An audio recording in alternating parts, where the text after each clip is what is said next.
Friend, welcome my চ্যানেলে। আপনারা সবাই কেমন আছেন? আশা করি ভালো আছেন। আলহামদুলিল্লাহ আমরাও খুব ভালো আছি। নতুন একটা দিন, নতুন একটা ব্লগ নিয়ে চলে এসেছি। সাথে থাকুন, পুরো ব্লগটা দেখুন। প্রচুর ওকে পা ধরে টেনে টেনে তুলেছিলাম, তো সেটাই ও আজকে বলছে।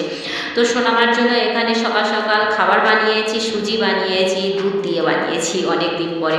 কারণ সোনামা দুধ দিয়ে একদমই খায় না, সবাই জানে। তো দুধ দিয়ে আজকে বানিয়েছি বলে একটুখানি খাওয়ানোর চেষ্টা করতে হবে। আর এখানে আজকে ওর লাঞ্চে দিচ্ছি, কালকে আমি গোলা রুটি বানিয়েছিলাম, সেটাই বললো মা আমার ভালো লাগছে, তুমি কালকের আমাকে দেবে।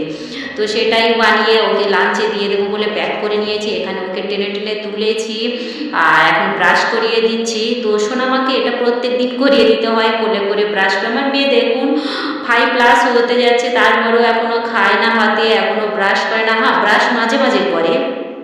আর বেশিরভাগটা আমি কোলে করে সকালে করে, বেশিরভাগটা যেদিন করে ছুটি হয় সেদিন করে ও তো বেলায় ওঠে, তখন ও একা একা উঠে ব্রাশ করে। আর যেদিন করে ছুটি হয় না, তো আমি ওকে স্কুলে সব ঘুমাই, তো ঘুমের ঘরে থাকে, সেই জন্য আমি কোলে করে নিয়ে ওকে ব্রাশ করিয়ে মুখ ধুয়ে দিই, দিয়ে রেডি করে দিই। কারণ আমার মেয়ে এখন ছোট্ট করি, তো এটাই আমার সব থেকে বড় পাওয়া, যে ছোট্ট বাচ্চা হলে এরকমই সবসময় করতে হয়। তো জানি না সবাই করে কিনা, আমার মন বলে সব মারাই এইরকমই। তো এখানে স্কুলের ড্রেস পরিয়ে দিচ্ছি আর 8:45 বেজে যাচ্ছে, তো এখনও খাওয়াইনি। আর ওকে একটুখানি আজকের ওর লাস্ট এক্সাম, তো একটু দেখাবো যে এটা করবে বা এটা এরকম এরকমভাবে লিখবে। তো সেটা করার টাইম কোথায়, দেখুন কত লেটে উঠেছে। কারণ 9:20 স্কুল স্টার্ট হয়ে যায়, আর আমরা সবসময় লেটেই কাছে একদমই যাই, যখনই যাই একদম কাছাকাছি স্কুল, বাট সবসময় লেটে যাই আমরা। তো এখানে সোনামাকে স্কুল ড্রেস পরিয়ে এবার মাথাটা ভালো করে ছেনে একটা চুটকি বাঁধবো ভেবেছিলাম দুটো, তো দেখছি লেট হয়ে গেছে, এখন বাঁধার টাইম নেই। এখানে 9টা বাজতে 10 মিনিট বাকি আছে। তো আমি বলছি না, তাড়াতাড়ি আজকে সোনামাকে আর বাঁধবো না, আজকে দুটো ক্লিপ পিন করে দিই। তো সোনামা এখানে আই কার্ড দেখাচ্ছিল, দেখুন বলছে হ্যালো গাইস দেখুন আমার আই কার্ড। তাই যে আই কার্ড দেখতে পাবে, এটা তো আমি স্পিড ভিডিও বানাচ্ছি, হয়তো তোমার ভিডিওতে কিছুই দেখাই যাবে না তেমন। তো কি হয়, ভিডিও যখন বড় হয়ে যায় তখন স্পিড করে দিতে হয়, কারণ তাড়াতাড়ি মানে দেখানোর জন্য। আর এত লং ভিডিওতে কেউ দেখেও না, আর বেশি ভিউজও আসে না। আর প্লিজ একটা লাইক দিয়ে দেবেন ভিডিওটা ভালো লাগলে, চ্যানেলে নতুন হয়ে যাবে চ্যানেলটাকে সাবস্ক্রাইব করে দেবেন প্লিজ প্লিজ। তো এখানে 9:05 হয়ে গেছে। তো আমি ভাবছি সোনামাকে নিয়ে এবার ফটাফট বেরিয়ে পড়ি। তো সোনামাকে নিয়ে বেরিয়ে পড়েছি, আর আজকে তাও তাড়াতাড়ি যাচ্ছি। সবসময় 9:20 9:25 হয়ে যায়। আজকে আমরা সোনামা আর আমি তাড়াতাড়ি বেরিয়ে পড়েছি, কারণ আজকে বেশি সকালে কিছু বানাতে হয়নি, শুধু সুজি বানিয়েছি সেই জন্যে। আর এখানে সোনামা বলছে মা দেখবে কচু গাছগুলোয় পানি বেঁধে আছে, আমি হাত দেবো কেমন ফেলবো বলে। দেখুন আর আমার বাগানগুলো কি সুন্দর হয়েছে, বাগান বলে না এটা ক্ষেত বলে না কি বলে জানি না, ছোট্ট করে ফুলের বাগান, মানে কি দুদিকে ফুল গাছ আর একটু কচু গাছ বসিয়েছি, ভালো লাগে না? তো আমরা বাঙালি মানুষ যেখানে যাই সেখানে কিছু না কিছু লাগিয়ে মানে সুন্দর দেখতে লাগে, যেটা সেটার জন্য অনেক চেষ্টা করি। তো আমি বেশিরভাগ, অনেকে হয়তো মধ্যে এরকম প্রতিভা বা ওইরকম চেষ্টা নেই, আমার মধ্যে সবসময় ফুল ফল এগুলো গাছ লাগাতে খুব ভালো লাগে আমার।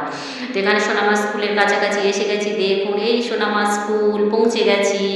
তো সোনামা আজকে দেখছি আন্টিরা নেই, তো আমি রুমের মধ্যে গেছি, আর দেখছি এখানে সোনামার ফ্রেন্ডরা দেখুন ব্যাগটা হাতে করে নিয়ে নিয়েছে, নিয়ে আর কার্ডবোর্ড বের করে দিচ্ছে, কারণ লাস্ট এক্সাম। আর খুব ভয়ে ভয়ে ছিলাম যে কি হয় না হয়, কি করে আমার মেয়ে, কি করবে না করবে, এত ভয়।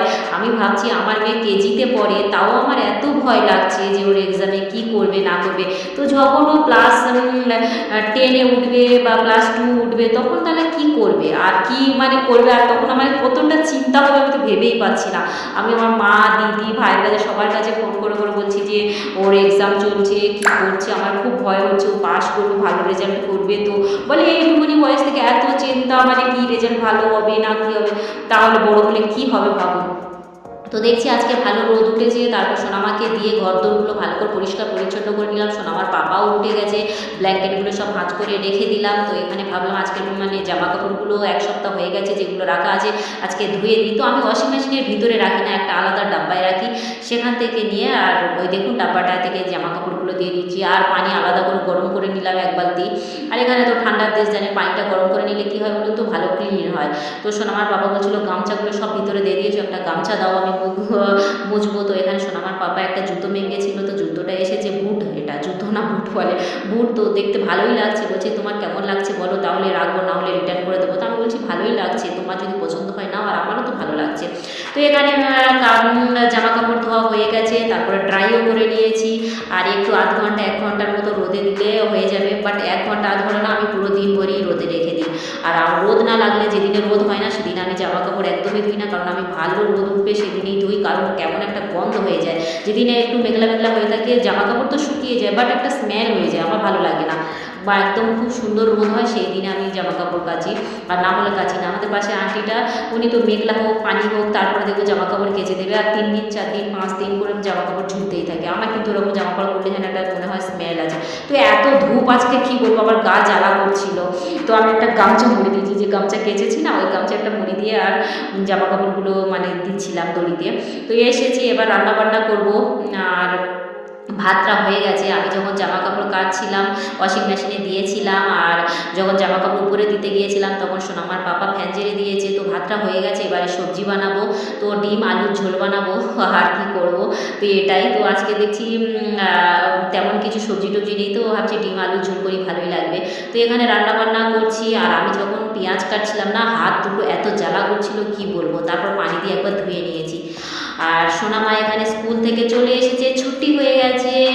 আর এখানে সোনামার পেপার দিয়েছে আজকে, যে 3 দিনে হিন্দি ইংলিশ ম্যাথ তো দিয়েছে। দেখছি সোনামা 25 মানে নাম্বারে এক্সাম হয়েছে, তো 25ই 5 পেয়েছে প্রত্যেকটাতে। তো আমি বলছে মা দেখো আমি ফার্স্ট হয়েছি, কত খুশি। তো আমি তো দেখেই আমি অবাক হয়ে গেলাম, বলছি খুব সুন্দর রেজাল্ট, আর লেখাও খুব সুন্দর হ্যান্ড রাইটিং করেছে। কারণ আমি কয়েকদিন পর বলে দিচ্ছিলাম যে হ্যান্ড রাইটিং যেন খুব সুন্দরভাবে লিখবে, তবে তোমার নাম্বার দেবে, আর প্রত্যেকটা ভেবে চিন্তে সুন্দর করে লিখবে। তারপর দেখছি ও মানে 25 নাম্বারে পরীক্ষা হচ্ছে, 25 প্রত্যেকটা পেয়েছে। এক্সিলেন্ট, আইসক্রিম এগুলো দিয়েছে, বাচ্চারা যাতে খুশি হয় সেগুলো। তো দারুণ হয়েছে, আমি দেখে খুব খুশি হয়ে গেলাম। তো সিগনেচার করার জন্য নিয়ে এসেছে, তো কালকে আবার নিয়ে চলে যাবে। তো আমার সোনামা দেখুন আমি দেখাচ্ছি এখানে, তো খুব ভালো রেজাল্ট করেছে। যে ভয়টাতে ছিলাম না, সেই ভয়টা চলে গেছে আমার সোনামার রেজাল্ট দেখে। তো টাটা, দেখো আমি নেক্সট একটা নিউ ভিডিওতে।